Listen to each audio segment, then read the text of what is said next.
창세기 1장 1절 말씀 우리 함께 암송하도록 하겠습니다. 요사이 우리는 비기독교적인 세계관, 여러 가지 세계관에 대해서 살펴보고 있습니다. 먼저 계몽주의 세계관에 대해서 살펴봤습니다. 수많은 철학 가운데 계몽주의를 살펴본 이유는 이 계몽주의가 인본주의, 현대 인본주의의 토대가 되었기 때문입니다. 두 번째, 이신론에 대해서 살펴봤습니다. 이신론이라고 하는 것은 유신론과 자연주의, 자연주의는 무신론인데 그 과도기에 있는 그런 입장이라고 말씀을 드렸습니다. 그리고 나서 인본주의 세계관, 인본주의가 어떠한 것들을 주장하고 있는지 살펴보았고, 인본주의의 영향을 받아서 현재 행해지고 있는 열린 교육이 또 어떠한 사상을 가지고 교육을 실천하고 있는지 살펴보았고, 또 그것이 성경적으로 봤을 때 무엇이 심각한 문제점들인지 우리가 살펴보았습니다. 오늘은 포스트 모더니즘의 세계관에 대해서 살펴보기를 원합니다. 여러분이 갖고 계신 교재 91페이지입니다. 제가 내용을 읽으면서 설명드립니다. 현재 우리는 포스트 모더니즘 시대에 살고 있습니다. 다시 말씀드려서 포스트 모더니즘은 우리 사회와 문화의 중심 깊숙하게 자리 잡고 있습니다. 개중에 어떤 사람들은 포스트 모더니즘 시대도 끝났고 지금은 포스트 모더니즘 시대다라고 주장하는 분이 소수가 있긴 하지만, 그러나 대부분의 사람들은 현재 우리가 사는 시대가 포스트 모더니즘 시대다라고 하는데 동의를 하고 있습니다. 이런 관점에서 오늘은 포스트 모더니즘이 무엇인지, 포스트 모더니즘의 특징과 세계관이 무엇인지 살펴보기를 원합니다. 그것은 바로 우리가 살아가고 있는 이 시대의 세계관이고, 기독교인들을 제외한 거의 대부분의 사람들이 이 세계관을 가지고 살고 있기 때문에 우리가 자세히 살펴보기를 원합니다. 포스트 모더니즘의 정의, 포스트 모더니즘이란 모더니즘의 이후, 그러니까 포스트 모더니즘, 그렇게 되는 거죠. 뜻합니다.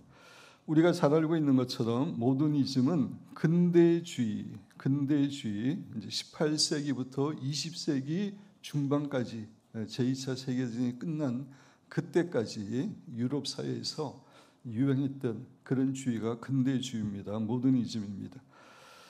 여기서 포스트란 이후라는 시간 개념과 더불어, 본래 이제 영어에서 포스트 그러면은 주로 이후라는 시간 개념이 강합니다. 그렇지만 포스트 모더니즘이라고 말할 때는 그 포스트에는 뭐뭐에 대한 반대 또는 뭐뭐로부터의 탈피라는 의미가 사실 포함되어 있습니다. 그래서 포스트 모더니즘에서 포스트는 뭐뭐에 대한 반대, 뭐뭐부터의 탈피, 그 의미가 더 강합니다. 이 용어에서는 이유라는 의미보다 반대의 의미가 강합니다. 그래서 포스트 모더니즘이란 탈모더니즘이라는 의미입니다. 그래서 우리가 포스트 모더니즘을 이해하기 위해서는 반드시 전제로 모더니즘이 무엇인지 우리가 이해를 해야 됩니다. 서양의 모더니즘의 시작은 르네상스와 종교 개혁을 통해서 이제 중세가 해체되기 시작하면서 서서히 시작이 되었습니다. 특별히 16세기 이후에 과학의 발전과 계몽 사상의 대두, 이러한 것들로 인해서 인간의 이성을 매우 강조하는 그런 시대가 되었습니다. 그래서 근대주의, 모더니즘은 18세기부터 20세기 중반까지에 해당되는 그 사상인데, 이성 중심의 철학과 과학의 기초 위에 서 있었다고 할 수 있습니다. 근대주의의 가장 중요한 두 포인트는 이성 중심의 철학, 또 두 번째로는 과학의 기초 위에 모든 주장을 이론을 근거하고 있다. 이 두 가지가 근대주의입니다. 포스트 모더니즘이라고 하는 것은 바로 이 이성 중심의 철학과 과학의 기초에 서 있는 모더니즘에 대해서 비판하고 그것으로부터 탈피하려고 하는 그러한 상황 가운데서 포스트 모더니즘이 생겨난 것입니다. 두 번째, 포스트 모더니즘이 발생한 원인. 그렇다면 왜 모더니즘에 대해 비판하고 탈피하는 운동이 20세기 중반 이후로부터 생겨나게 되었는지 살펴보기를 원합니다. 모더니즘은 거의 계몽주의 사상에 근거하고 있다고 해도 과언이 아닐 정도입니다. 모더니즘하고 계몽주의는 거의 같은 개념입니다. 계몽주의에서는 이성을 강조했다고 이야기했습니다. 이성을 강조하면서 또 미래에 대해서 낙관론을 가지고 있었다고 이야기했습니다. 과학이나 의학이나 지식이 발달되고 문명이 발달되면은 이 세상은 저절로 좋은 세상이 된다, 유토피아가 된다, 이런 낙관론을 이제 모더니즘이 가지고 있었습니다. 그런데 제1차 세계대전, 제2차 세계대전, 또 그 와중에 나치 독일의 치하, 소비에트 강제 노동 수용소, 이러한 아주 전쟁과 비참한 사건들을 통해서 근대주의의 모더니즘의 그 낙관주의가 깨어지게 되었습니다. 세상이 점점 좋아질 줄 알았는데 과학이 발달하고 의학이 발달하고 문명이 발달하는데도 불구하고 그런 엄청난 전쟁이 생기고 많은 사람들이 죽임을 당하고 비참하게 되고 이러한 것들을 통해서 근대주의의 낙관론이 무너지게 되었습니다. 두 가지 그 기초 중에 하나가 이성주의의 근간 낙관론인데 그게 이제 제1차 대전, 제2차 세계대전, 나치의 그런 잔인한 행동들, 또 소련의 그 집단 수용소 이런 데서 그 생긴 일로 인해서 그것이 이제 무너지게 되었습니다. 또 과학의 기초를 두었다고 이야기하고 있죠. 근데 과학의 기초를 두고 있는데 과학이 근본적으로 흔들리는 그런 일들이 생기게 되었습니다. 그동안 그 모더니즘에서 흔들리지 않을 거라고 생각했던 뉴턴의 물리학, 뉴턴의 제1, 2, 3 법칙 이러한 것들이 흔들리게 되었습니다. 그것에 대해서 간단하게 좀 설명을 드리면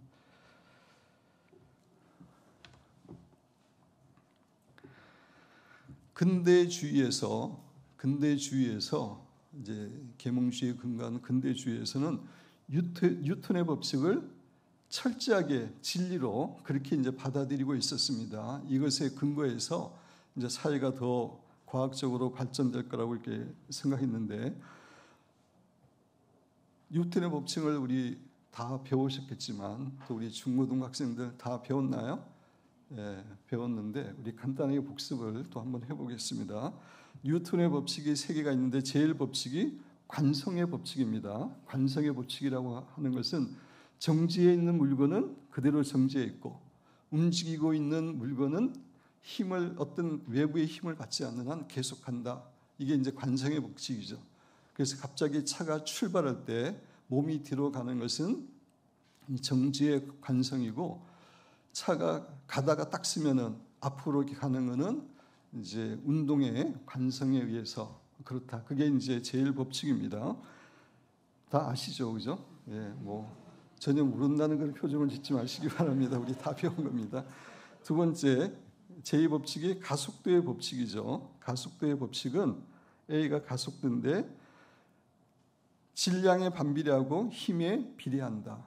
이게 이제 반대로 하면은 그 질량과 가속도가 크면 클수록 힘도 많이 필요한다. 이게 이제 제2법칙이죠.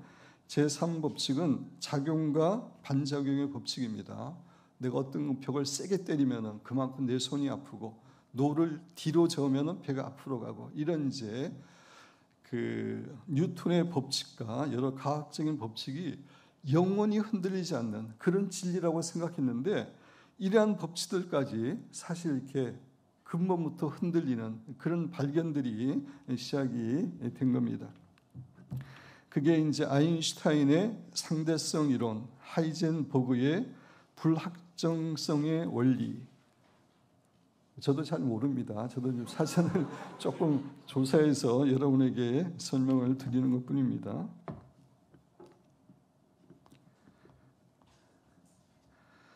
그래서 아인슈타인의 상대성 이론, 뭐 내용이 많겠지만 시간과 공간이 절대성을 가진다는 기존 개념을 부인하는 겁니다. 시간, 공간, 이건 흔들리지 않는 걸로 우리가 생각했잖아요. 근데 이것도 상대적인 것이라는 겁니다. 그래서 예를 들어서 시간도 이 지구상의 시간과 우주선을 나가서 그 시간이 틀립니다. 그래서 여러분 그런 얘기 들어봤죠. 우주에서 10년을 이렇게 우주 여행을 하고 왔는데 이 땅에 오니까 뭐 80년이 지났다, 100년이 지났다. 그런 얘기 들어보셨죠? 처음 들어보셨어요?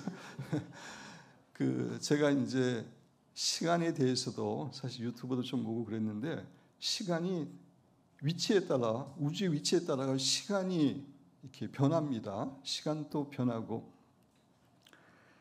그 다음에 그러니까 상대적이라는 거죠. 시간도 상대적이고 빛에 대해서도 우리가 잘 안다고 생각하지만 제가 빛에 대해서 여러분에게 설명을 드린 적이 있잖아요. 빛이 입자냐 파동이냐 이것도 아직까지 이제 과학자들 간에는 의견이 많이 차이가 있고 그래서 결국은 지금은 이제 최종적으로 두 가지 다 가지고 있다라고 이야기할 정도로 사실 과학을 통해서 우리가 많은 것을 안다고 그랬지만 너무나 많은 것을 우리가 모르고 있고 상대적이고 이러한 것들을 이제 아인슈타인의 상대성 이론을 통해서 이제 깨닫게 되었고 그 다음에 하이젠버그의 불확정성 원리 입자의 위치와 운동량은 일정 수준의 정확도 이상으로는 동시에 측정되지 않는다.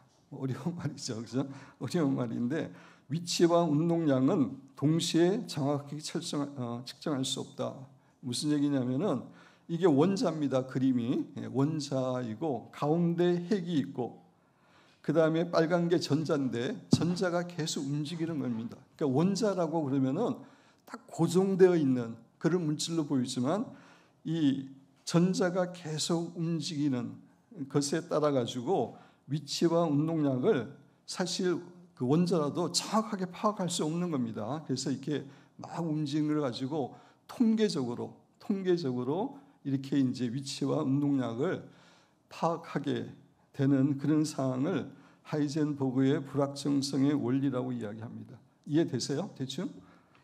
예, 뭐 제가 설명해 주는 것만큼만 이해하시면 됩니다. 그러니까 무슨 얘기냐면은 과학을 철저하게 믿었어요. 뉴턴의 법칙이라든지 그 당시에 그 발견된 그런 과학 법칙이 영원히 불변할 거라고 믿었는데 아인슈타인이나 하이젠버그 이런 사람들을 통해서 그런 것도 변화될 수 있고 상대적이고 이런 것들을 이렇게 통해 가지고 이제 과학적 지식에 대한 신념까지도 무너지게 되었습니다. 그래서 이성을 통한 그 낙관론도 무너지고 과학에 대한 무너지고 근대의 가장 중요한 두 가지가 이렇게 무너지면서 이제 근대주의로부터 탈출하자, 다른 새로운 사상을 가지자. 그게 이제 포스트 모더니즘이 되는 겁니다. 대충 이해되셨죠? 포스트 모더니즘의 특징들, 세계관들. 여러분 교재 보시면 과학, 종교, 휴머니즘, 체계적인 철학, 이성주의, 계몽주의, 합리주의, 객관주의, 경험주의, 체계적인 철학이나 마르크스주의 등 모든 체계적인 지식을 비판하고 부인합니다. 그동안 이게 진리라고 믿어왔던 것들이 과학이라든지 이런 것들이 이렇게 지식이 흔들리는 거 보고 반작용으로 그것에 대한 반작용으로 모든 체계적인 지식을 비판하고 부인하는 이제 그런 쪽으로 추가 반대로 가게 된 겁니다. 반면에 포스트 모더니즘은 각 개인의 주관주의적인 판단과 의지를 중요합니다. 그래서 객관적인 체계적인 지식, 철학 이런 것들은 다 부인하고 개인의 주관적인 판단, 의지 이거를 가장 중요하게 여기는 그런 주의고, 이 시대가 이제 그런 시대죠.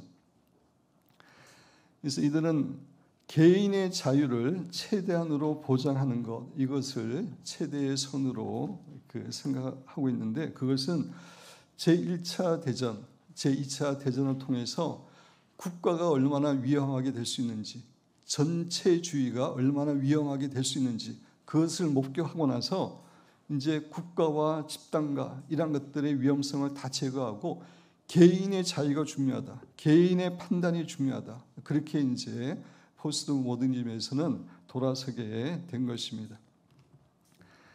그래서 포스트 모더니즘 이전 시대에는, 모더니즘 시대에는 그래도 인생에서 가장 중요한 게 무엇이냐, 이제 이런 질문이 던졌을 때 대부분의 사람들은 선하고 도덕적인 사람이 되는 것입니다.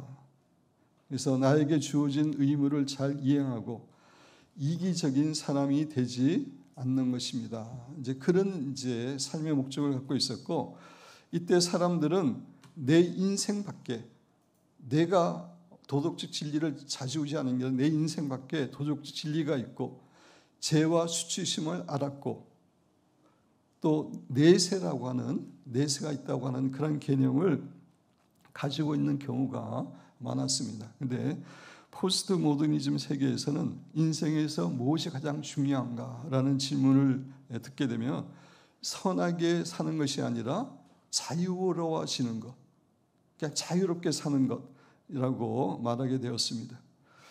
선한 것이 무엇인지에 대해서도 누가 나에게 이야기해 주는 게 아니라 내가 판단할 문제다라고 생각하게 되었고, 그러면서 자유로워지는 것을 강조하다 보니까 내 갈망과 욕구와 이러한 것들을 내가 원하는 대로 행하는 것, 이것을 중요하게 여기게 되었습니다. 그래서 오늘날 음악이나 영화나 SNS 강물을 통해서 우리에게 끊임없이 이 네 가지 슬로건을 이야기하고 있는데 다 포스트 모더니즘의 슬로건입니다.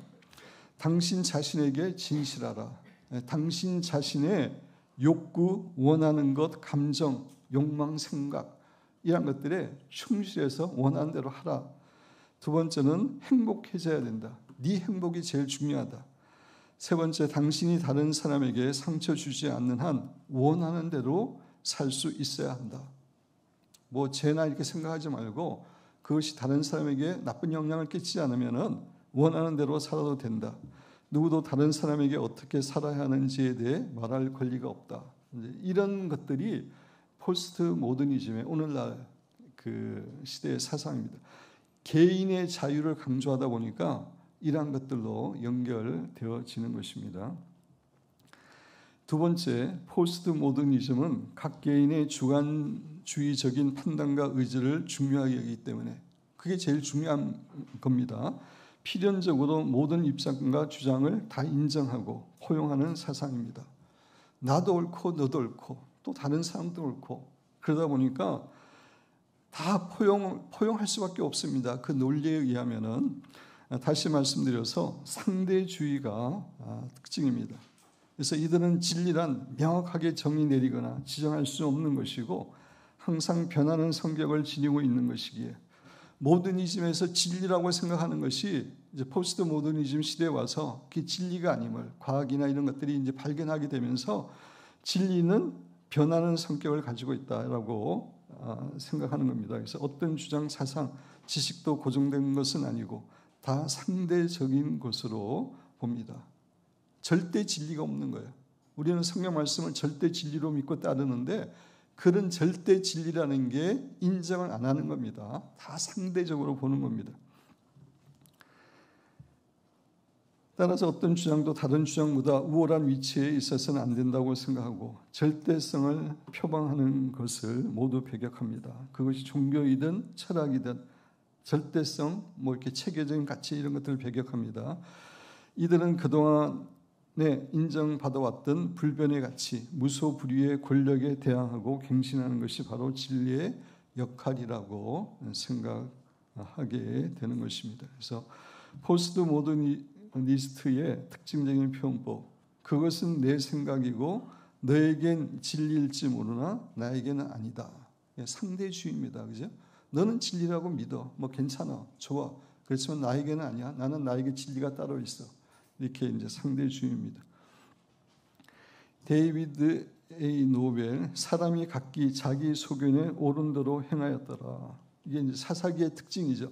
사사기의 중심 그 문장 중에 하나가, 주제 중에 하나가 이겁니다. 사람들이 각기 자기 소견에 옳은 대로 행했던 시대입니다. 사사기는 포스트 모던주의의 신봉자들 또한 마찬가지인데 같은 생각을 갖고 있다는 겁니다. 각각 자신의 포스트 모던주의에 대한 정의를 가지고 있고, 이런 의미에서 사실 포스트 모더니즘의 정의 자체도 되게 다양합니다. 제가 여러분에게 소개하는 것은 그래도 많은 학자들이 공통적으로 주장하는 그런 내용을 말씀드리고 있는데, 그 포스트 모더니즘 사상도 다양하고 각 사람마다 생각하는 진리, 뭐 선악, 이게 다 이제 자기가 결정하기 나름인 겁니다. 상대주의가 되는 것입니다.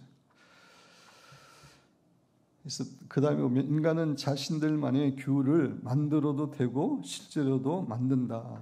이제 포스트 모더니즘은 자기만의 규를 만들어서 살면 된다, 이런 입장입니다. 근데 자기 마음대로 자기 소견대로 살아가는 것은 망하는 그런 길이죠. 그래서 사사기의 패턴이 어떻게 됩니까?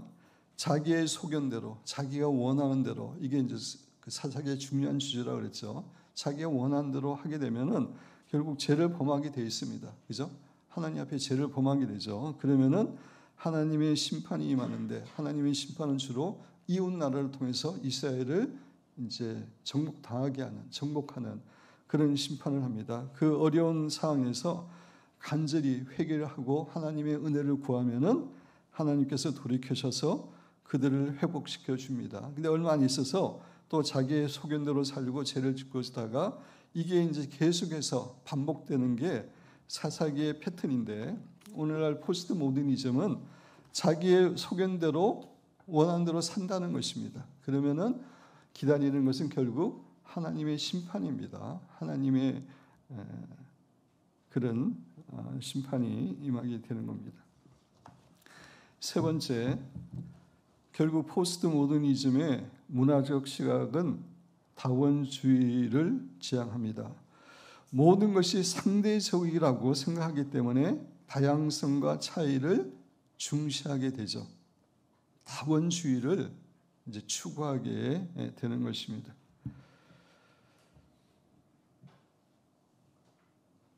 그 모더니즘에서 이제 국가와 전체주의, 이런 국가에 의해서 이제 전쟁이 일어나고 악들이 행해지고 이런 것들을 보면서 이 사람들은 그 포스트 모더니즘을 그 신봉하는 사람들은 다수에 의해서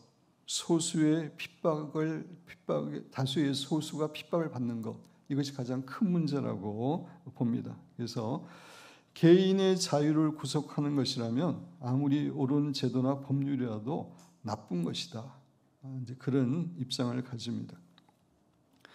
그래서 이제 포스트 모더니즘에서는 억압받는 사람들, 소수자, 성소수자 포함해서 주변들에게 관심을 가지고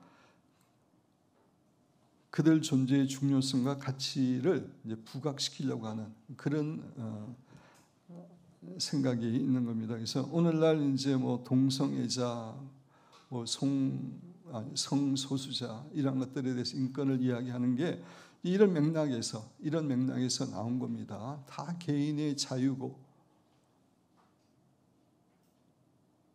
개인이 선택할 수 있고 이제 이런 입장이기 때문에 특별히 이 부분에 대해서 상당히 옹호하는 그런 입장을 가지고 있습니다.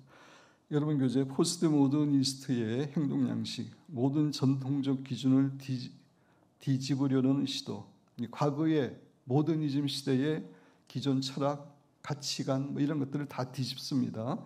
그리고 소수자와 억압받는 자를 무조건 선으로 규정하는 것, 이게 잘못된 거죠. 아무리 소수자나 억압받는 자를 할지라도 잘못된 행위를 하면 잘못된 겁니다. 그죠? 그 사람들이 어떠한 행위를 하는가에 따라서 판단해야 되는데 이 포스트 모더니즘은 개인주의를 강조하다 보니까 소수자와 억압받는 자는 그냥 선이 되어버립니다. 모든 게 다 선이 되어버리고 어떤 일을 하든 그런 이제 논리적인 결과가 생기게 된 것입니다. 네 번째, 이들은 이 세상이 결국 혁명에 의해서 바뀌기를 원합니다. 이들은 문제의 근원은 기득권을 가진 다수가 힘없는 소수를 핍박하는 것에 있다고 봅니다. 그래서 그 해결책은 소수가 힘을 모아 기존의 권위와 문화에 도전하여 그것을 해체하는 것입니다. 그러니까 혁명을 일으키는 겁니다. 힘을 합쳐서. 이를 위해 국제적인 장은 충돌과 다툼을 통해 사회의 기반을 흔드는 것이 필요합니다. 폭동도 일으키고 이렇게 테러도 일으키고 억압된 소수가 그들을 억압하는 다수에 저항하기 위해서는 어떤 불법을 행하더라도 그것은 정치적으로 정당하다고 규정합니다.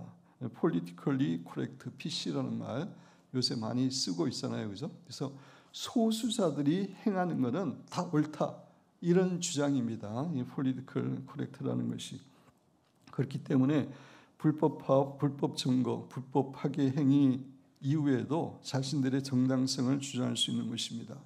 그게 나쁜 것인데 목적을 혁명을 위해서 그런 수단으로 좋은 것이다 라고 주장하는 것입니다.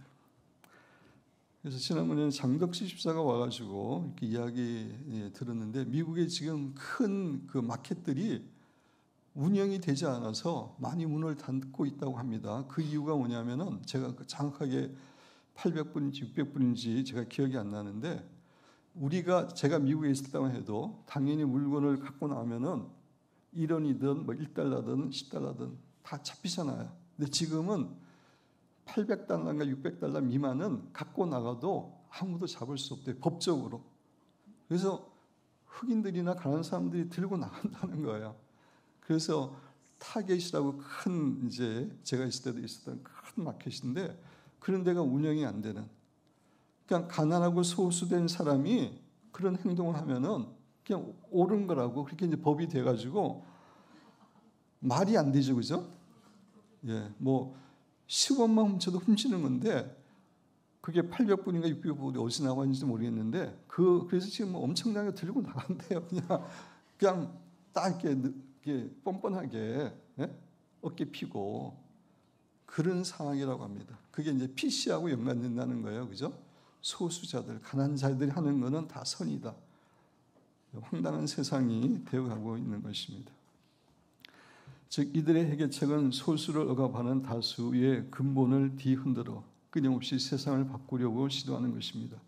공산주의 혁명 이론과 거의 유사합니다.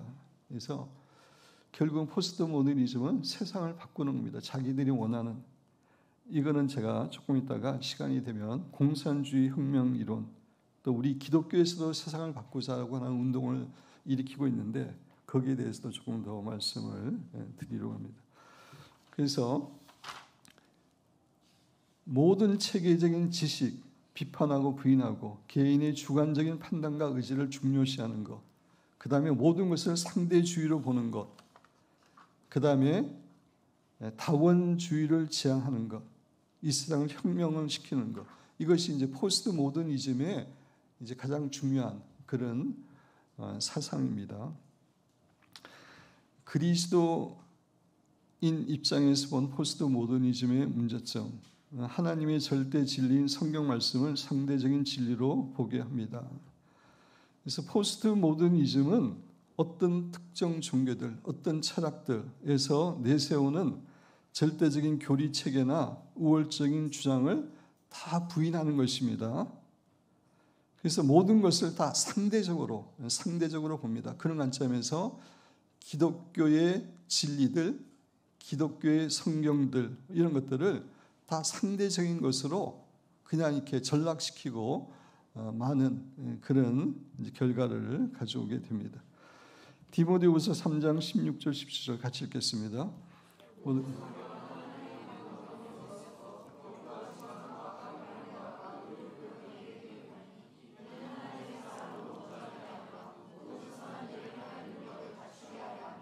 성경 말씀은 우리 그리스도인으로 하여금 온전하게 하고 모든 선한 일을 행할 능력을 갖추게 하기 위해서 꼭 필요한 진리의 말씀이죠. 그러니까 이런 것들을 다 부인하는 겁니다. 자기 원하는 대로 살기를 원하기 때문에 그렇습니다. 그런 의미에서 이 포스트 모더니즘은 운동을 하면서 수시로 골대를 자기들 마음대로 움직이는 거라고 할 수 있어요. 축구 경기를 하면서 아무나 골대를 움직이면 이게 운동이 안 되잖아요. 이제 그런 식입니다. 자기가 원하는 것들을 마음대로 움직이는, 절대적인 것을 거부하고, 그래서 그렇게 하기 때문에 하나님, 절대적인 하나님, 성경 진리 다 거부하는 겁니다. 인정하지 않는 겁니다. 두 번째, 죄에 대한 관용적인 태도는 도덕심의 타락을 가져왔습니다. 포스트 모더니즘에서 진리는 상대적이고 자기가 정하는 겁니다. 자기가 결정하는 거기 때문에 성경 말씀, 또 우리 안에 있는 양심이 이야기하는 그런 죄를 죄로 보지 않습니다. 그냥 그런 것들을 거부하는 겁니다. 자신의 쾌락을 위해서라면 어떤 일이라도 하고 양심의 가책을 느끼지 않습니다. 그 결과 성개방과 심지어 동성애까지 정당화하고 있습니다. 그동안에 여러 가지 이제 그 종교적인 가르침이나 철학이나 이런 것들 중에서 좀 이렇게 절제되었던 감성, 관능, 탐욕 이런 것들을 이제 해방시키는 겁니다. 포스는 마음대로 하게 해서 성적으로 그렇게 원하는 대로 하고 타락하게 만드는 겁니다. 그리고 다른 무신론자처럼 포스트 모더니즘은 영적인 측면을 부인하기 때문에 그들에게 사후 세계가 없습니다. 우리 기독교에서는 죽은 다음에 반드시 하나님 앞에서 심판을 받게 되고, 불교 같은 경우에는 돌고 착한 일을 하면 사람으로 태어나고 나쁜 일을 하면 짐승으로 태어나고 영원히 돌고 도는 윤회 사상이라 그러면은 그런 것들이 없기 때문에 그냥 사후 세계로 모든 것이 끝나기 때문에 그냥 자기 중심대로 마음대로 살자 이렇게 살기 때문에 철저하게 도덕적으로 타락한 그런 삶을 살게 되는 것입니다.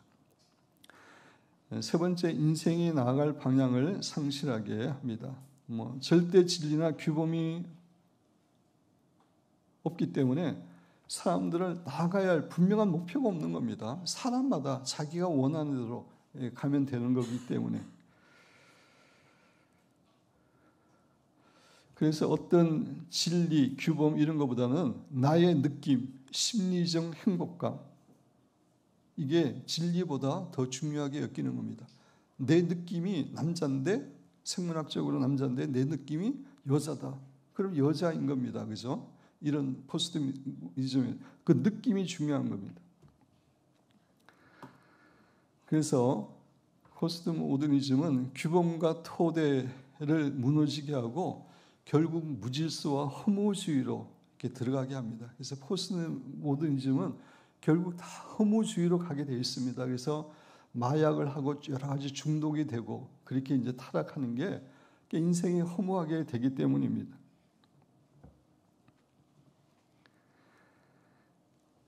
그 다음에 인생을 마음대로 살면은 결국 죄의 종이 되고 사탄의 종이 되는 거잖아요.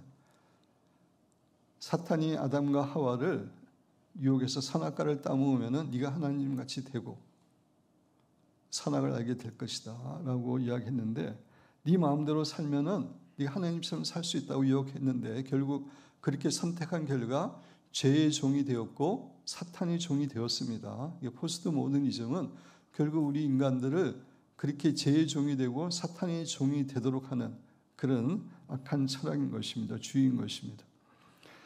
네 번째, 예수 그리스도의 유일성을 부인하고, 예수 그리스도의 유일성이라고 하는 것은 전문 용어인데 예수님을 통해서만 구원받고 예수님을 통해서만 제사함을 받고 천국에 간다. 이게 예수 그리스도의 유일성입니다. 그게 하나의 전문 용어입니다. 예수 그리스도의 유일성을 부인하고 종교다원주의로 빠지게 합니다. 포스트 모더니즘에서는 모든 종교를 다 거부하지는 않고 종교도 자기 취향, 자기의 선택이라고 봅니다. 그래서 어느 종교가 옳고 좋고 어느 종교가 잘못되고 나쁜가 이런 것들을 따지지 않습니다. 따져서는 안 됩니다. 그냥 개인의 취향으로 봅니다. 결국 이런 주장은 종교다원주의로 귀결되게 됩니다. 그래서 종교다원주의 조금 제가 설명을 드리면,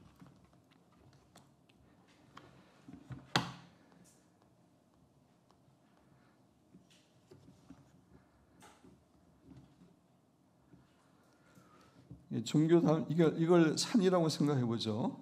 종교다원주의에 주장하는 것은 산 꼭대기 정상은 하나이다. 근데 이 정상에 가는 길은 다양한 길이 있다. 그래서 기독교나 이슬람교나 불교나 뭐 다른 애니미즘이나 결국은 다 같은 하나님으로 가고 정상으로 간다. 길만 다를 뿐이다. 그래서 모든 종교는 옳고 그름이 없다. 다 괜찮은 것이다. 이게 이제 종교다원주의잖아요. 근데 종교다원주의의 문제점은 정상이 정상으로 간다고 했는데 정상이 하나님이 계시고 천국에 대한 구원받고 이게 천국에 대한 견해가 다 틀려요. 그죠? 기독교에서 말하는 하나님, 천국이 틀리고 이슬람에서 말하는 그들의 신, 알라 신, 천국이 전혀 다릅니다. 불교에서는 천국도 없고 뭐 극락이 있긴 하지만 돌고 그러니까 같은 내용이라면은 이 종교다원주의가 말이 되지만 정상 자체가 틀려요. 그죠? 산 꼭대기가 다른 산인 거예요. 그 다음에 가는 길도 우리는 어떻게 하나님께 갈 수 있습니까? 천국에 갈 수 있습니까? 오직 예수 그리스도의 십자가죠. 그래서 다른 길은 없습니다. 그게 예수 그리스도의 유일성인데, 이제 어떤 종교에서는 선행을 해야 되고 고행을 해야 되고 또 뭐 불교 같은 경우에는 깨우침을 받아서 열반에 가야 되고 가는 방법이 다 틀린 겁니다. 그 다음에 이 세상에서 신자로서 어떻게 살아가야 되는지도 기독교와 이슬람교와 뭐 타종교 다 이게 틀려요. 그러면은 이 종교가 같다는 겁니까? 틀리다는 겁니까? 결국은 틀린 거예요. 그죠? 기독교가 옳으면은 다른 종교들이 옳을 수가 없습니다. 왜냐하면 주장이 틀리기 때문에. 만약에 불교가 옳다 그러면은 우리 기독교나 다른 것도 다 틀린 겁니다. 그죠? 이게 다 해서 한 정상으로 갈 수 없다는 거예요. 근데 포스트 모더니즘에서는 종교도 선택입니다. 취향입니다. 다 같은 거라고 이제 자기네들은 주장을 하는 건데 실질적으로는 같은 게 아닌 겁니다. 그죠? 이 중에 다 주장이 틀리기 때문에 하나가 진리인 거죠. 기독교만이, 성경만이 진리인 것입니다.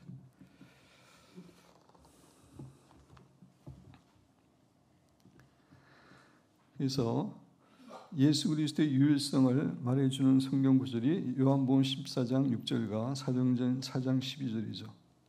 요한복음 14장 6절 예수께서 이르시되 내가 곧 길이요 진리요 생명이니 나를 말미암지 않고는 아버지께로 올 자가 없느니라. 조금 이거를 그림으로 설명한다면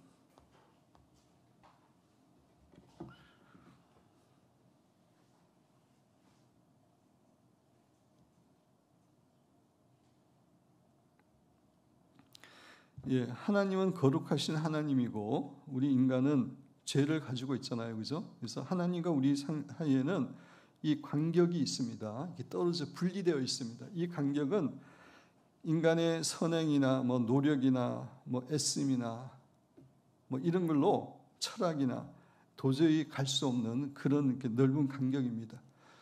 예를 들어서 부산에서 스시마까지는 우리 수영해서 간 사람이 있잖아요. 근데 태평양을 건너서 미국까지 수영할 수 있는 사람은 아무도 없습니다. 그 간격은 그런 간격입니다. 그래서 인간의 노력으로는 아무것도 할 수 없기 때문에, 근데 그게 죄 때문이죠. 인간은 죄를 가지고 있고 하나님은 거룩하다는 건 죄와 상관이 없다, 죄와 분리됐다, 그런 의미입니다. 그래서 예수님께서 하나님과 우리를 연결해 주는 길이 되신 겁니다. 그래서 예수님께서 내가 곧 길이요 진리요 생명이니 나로 말미암지 않고는 아버지께로 올 자가 없다. 오직 예수 그리스도를 통해서만 우리가 하나님께 갈 수 있는 겁니다. 이게 예수 그리스도의 유일성이죠. 근데 포스트 모더니즘에서는 이런 것들을 믿지 않으니까, 인간이 제됨도 인정하지 않으니까 그냥 종교는 다 마찬가지다, 이렇게 이제 살아가고 있는 것입니다.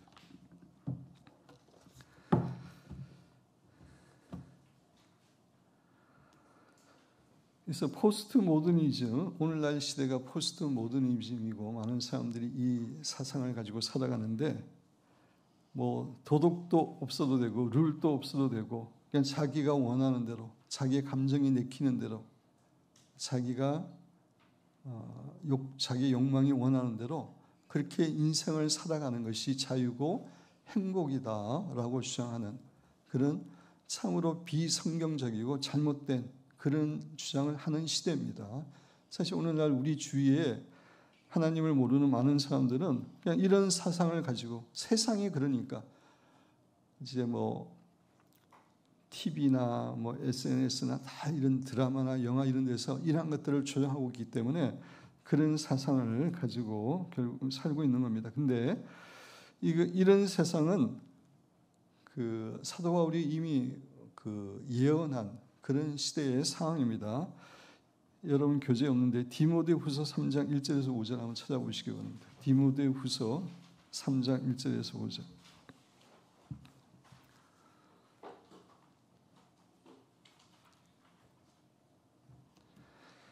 디모데후서 3장 1절. 너는 이것을 알라. 말세에 고통하는 때가 이르러. 이제 말세에 시대가 타락해지고 여러 가지 힘들고 고통스러운 일이 많이 일어난다고 이제 이렇게 이야기합니다. 그러면서 설명하는데, 사람들이 자기를 사랑하며 하나님을 사랑하고 진리를 사랑하고 하나님의 말씀을 사랑하고 그래야 되는데, 자기를 사랑하는 겁니다. 자기가 원하는 대로, 그죠? 자유라 그러고 자기가 원하는 대로 추구하는 그 삶의 모습을 이야기하고 있습니다. 돈을 사랑합니다. 자랑하며 교만함을 비방하며 부모를 거역하며, 부모를 공경하고 존경하고 효도하는 것은 인간의 기본 본성입니다. 그 본성도 부인하고 인간의 규칙, 룰도 질서도 부인하는 이제 그런 모습입니다. 부모를 거역한다는 거. 감사하지 아니하며 거룩하지 아니하며, 마지막 시대는 거룩하지 않습니다. 성적으로 그냥 원하는 대로 하면서 그냥 짐승처럼 그렇게 쾌락만 추구하는, 그렇게 이제 타락하는 거죠. 무정하며 원통함을 풀지 아니하며 모함하며 절제하지 못하며, 절제하지 않습니다. 사나우며 선한 것을 좋아하지 않고 하나님의 말씀 진리 이런 걸 좋아하지 않습니다. 배신하며 조급하며 자만하며 쾌락을 사랑하기를 하나님을 사랑하는 것보다 더하며, 가장 중요한 게 자기의 쾌락입니다. 성적인 쾌락, 육체적인 쾌락, 여러 가지 그냥 쾌락을 위해서 살아가는 마지막 시대의 모습인데, 포스트 모더니즘하고 일치하는 겁니다. 경건의 모양은 있으나 근근의 능력을 부인하는 자는 이 같은 자들에게서 내가 돌아서라 그랬는데, 결국 포스트 모더니즘에서 말하는 그런 내용들이 이 디모데후서 3장 1절에서 5절에 예언된 이런 모습과 동일한, 결국은 하나님의 심판을 받게 되는 그런 모습이라고 할 수가 있습니다. 그런 관점에서 정말 하나님을 모르고 진리를 모름으로 이런 것들을 믿고 살아가는 포스트 모더니즘 그 주의자들을 우리가 정말 긍휼히 여리고 그들에게 담대하게 복음을 전해야 되고, 우리는 결코 조금이라도 이 비성서적인 망하는 이런 세계관을 가지고 살지 않고 말씀대로 살아감으로 하나님을 기쁘시게 하는 그런 삶을 살아야 될 줄로 믿습니다. 꽤 시간이 갔는데 제가 한 가지만 아까 이제 말씀드린다고 간단하게 좀 말씀드립니다. 그 포스트 모더니즘도 결국은 세상을 뒤집자는 거잖아요. 그죠? 세상을 뒤집자는 거고, 공산주의 혁명도 그렇습니다. 그 혁명이라는 그 단어의 사전적 의미는 이런 의미입니다. 기존의 사회 체제를 변혁하기 위하여 이제까지 국가 권력을 장악하였던 계층을 대신하여 그 권력을 비합법적인 방법으로, 합법적인 방법이 아닙니다. 비합법적인 방법으로 탈취하는 권력 교체의 형식, 이게 혁명입니다. 공산주의 혁명은 이제 플로레타리아 혁명이라 그러는데, 플로레타리아라고 하는 것은 노동자를 비롯해서 무상 계급을 의미하는 거죠. 이들이 이제 폭력으로 이 세상을 뒤집어 엎어서, 부유하고 권력을 가진 사람을 뒤집어 엎어서 자기네들이 주인으로 살아가는 그러한 혁명을 일으키겠다. 그게 이제 사회주의 혁명이고 공산주의 혁명입니다. 그래서 목적은 이 세상의 체제를 완전히 뒤집어 엎자는 겁니다. 뒤집어 엎어서 가난한 자나 뭐 부자나 똑같이 잘 살겠다, 잘 사는 나라를 이뤄보겠다라고 이렇게 이상적으로는 생각하고 있지만 그것은 불가능한 거죠. 실제로는 권력을 잡은 소수의 공산주의자들, 그들이 이제 부자들이 그 위치에 있어가지고 그들이 나라를 이렇게 지배하는데, 그런 민주주의 사회보다도 훨씬 더 독재적이고, 그죠? 전체주의적인 그런 국가가 되고 마는 것입니다. 그래서 공산주의 혁명을 해봤자 대부분의 주민은 정말 가난하고 비참하고 자유도 없이 그렇게 살아가게 되는 것입니다. 공산주의 혁명의 방법은 폭력과 거짓말입니다. 혁명을 위해서는 폭력을 정당화시킵니다. 어떤 폭력을 쓰더라도 혁명을 이룰 수 있다면 좋게 생각합니다. 그래서 공산주의 혁명이 성공한 나라는 수백만 명이 그냥 죽임을 당합니다. 캄보디아나 베트남이나, 그냥 뭐 기독교인들은 다 죽음을 당하고 돈 있던 사람도 죽임을 당하고, 얘들은 폭력을 혁명의 도구로 씁니다. 목적뿐만 아니라 수단도 선해야 되는데 얘들은 목적만 선하면 된다고 이렇게 생각하는 사람들입니다. 두 번째 도구가 거짓말입니다. 제가 이 얘기는 종종 여러분에게 소개한 말인데, 거짓말은 혁명의, 레닌이 그 얘기를 했습니다. 레닌이 거짓말은 혁명의 강력한 수단이며 거짓말을 100번 하면 참말이 된다. 그래서 이 좌파들은 거짓말이 전략입니다. 그래서 끊임없이 입만 열면 거짓말을 하는 거죠. 또 인간들은, 또 백성들은 어리석어서 거짓말을 자꾸 듣다 보면은 그걸 이제 진실처럼 받아들이기 때문입니다. 그래서 혁명의 결과, 모두가 잘 살면 좋은데 소수의 독재자, 전체주의, 자유와 사유재산 박탈, 가난하고 비참한 그러한 삶을 살게 되는 게 결국 공산주의입니다. 인간이 재성이 있고 악한데, 그죠? 정말 신앙이 좋고 성숙한 사람들이 모여도 공산주의 사회가 추구하는 그런 이상적인 사회를 사는 게 쉽지가 않습니다. 그런데 악한 사람들이 그렇게 폭력과 거짓말을 통해서 혁명시키다 할지라도 그런 세상을 만들 수 없는 겁니다. 근데 우리 기독교는 혁명이 아니고 이제 세상을 변혁시키는 그런 종교인데, 기독교의 목적은 이 땅에 하나님의 나라가 임하게 세상을 변혁시키는 것입니다. 하나님의 나라의 가장 중요한 개념은 하나님의 통치라고 그랬죠. 하나님의 주권이라고 했습니다. 이 땅에 하나님의 주권과 통치가 임하도록, 하나님의 주권과 통치가 임하면은 진정한 의와 평강과 기쁨이 넘치는 생활이 됩니다. 천국이 하나님의 주권이 이루어지는 곳이잖아요. 하나님의 주권과 하나님의 나라가 이루어지면 진정한 의와 평강과 기쁨이 넘치는 세상이 되는데, 우리 그리스도인들이 세상을 변혁시키려고 하는 그 목적은 이 하나님의 통치를 위해서 그렇게 하는 겁니다.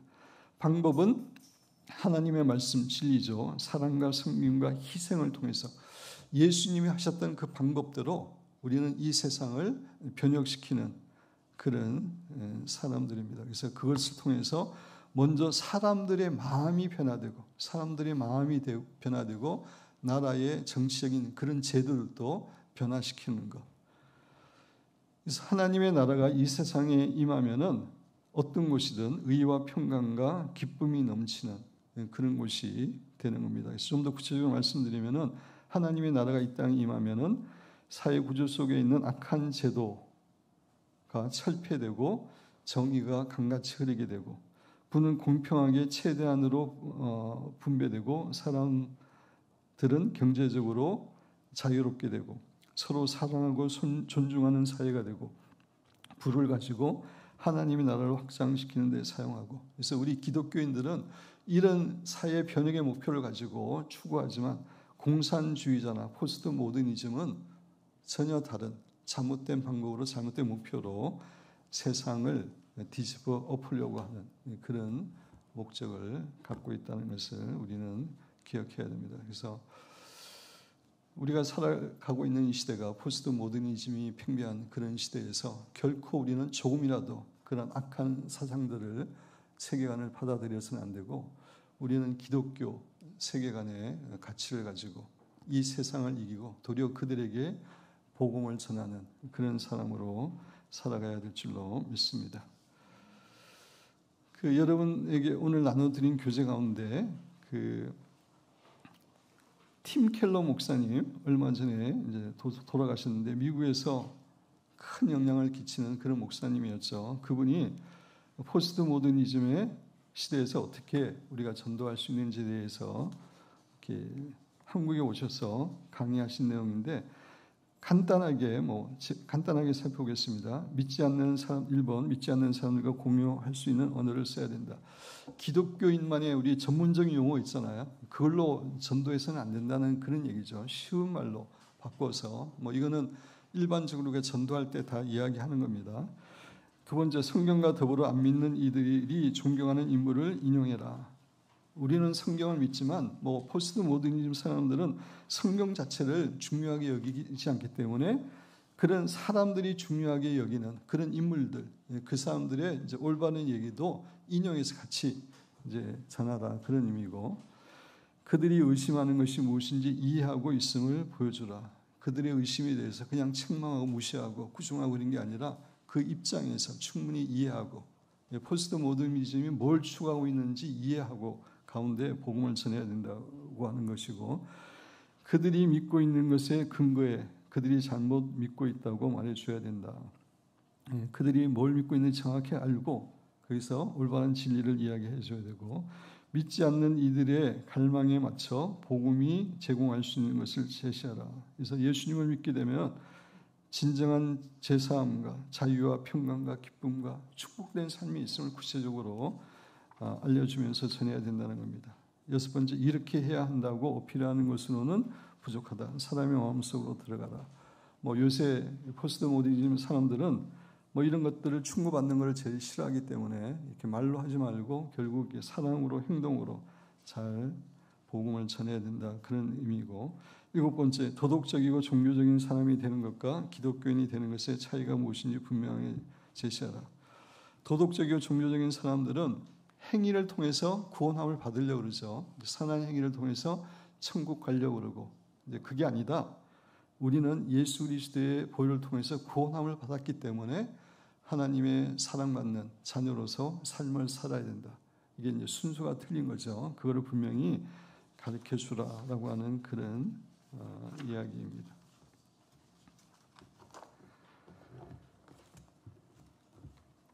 하여튼 제가 아는 범위 내에서 포스트 모더니즘에 대해서 설명을 했는데 다 대충 잘 이해하시죠? 그죠? 이것이 오늘날 우리가 살아가고 있는 시대의 세계관이고, 우리 주위에 수많은 사람들이 사실 이런 가치관을 갖고 살아가고 있는 겁니다. 그래서 우리가 그를 잘 이해하고 또 세계관의 영적 전쟁에서 승리하는 그런 삶을 살아야 될 줄 믿습니다.